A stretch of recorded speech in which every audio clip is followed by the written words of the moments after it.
Detroit still faces an uncertain future. Leaders have agreed on a plan, but the governor can still call in an emergency manager. Whatever happens, we didn't get here overnight for sure. 7 Action News investigator Bill Proctor looks back at Detroit's financial history.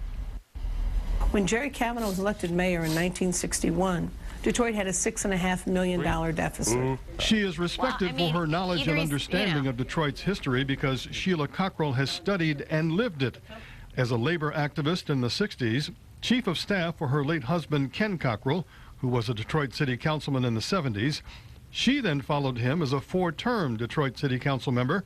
She now teaches at Wayne State University's Honors College. That Detroit has serious financial issues, she says, should be no surprise to anyone over 60. They began in the 1940s with the migration of automobile manufacturing from the city to the suburbs. The fiscal, financial, structural issues that we're all grappling with in the state, and certainly in Detroit, have a history that goes much farther back than any of us really appreciate or understand. Indeed, the city's deficits grew under Cavanaugh every year through the election of Roman Gribbs, who was sworn in 1970. Gribbs seemed to have things on a better financial path by the time of Coleman Young's first election in 1974.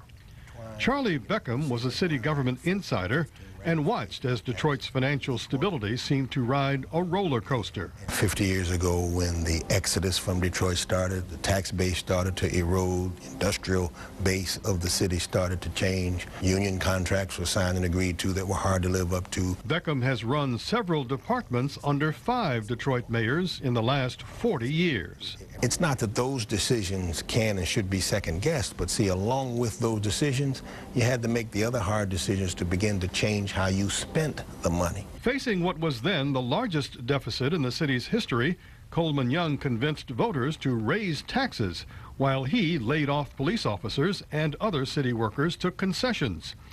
At the time, the city had to pay a $100 million union arbitration settlement to the police department that gave officers higher salaries and benefits.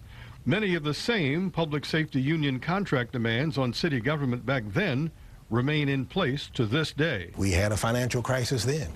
Several cities were going into bankruptcy, Cleveland, New York, and others. Detroit was right on the edge. But times got better during Dennis Archer's tenure, with about 22,000 workers on the payroll during the Clinton prosperity years. But as those workers grew older and retired, Kwame Kilpatrick, Ken Cockrell, and now Dave Bing have struggled to support some 22,000 retirees in a city that has little revenue that continues to shrink. On their watch, the history of Detroit has played out. But how much of a role did any of them have to play as we stand on the doorstep of a new chapter? Beckham says all of them, somewhat. We've been spending more money than we've taken in for a long, long time in this city. And now we're at the backs up against the wall, and I don't think we can do it anymore. City and state leaders agree with Beckham. Their backs are indeed against the wall. We'll soon see what will be Detroit's next chapter.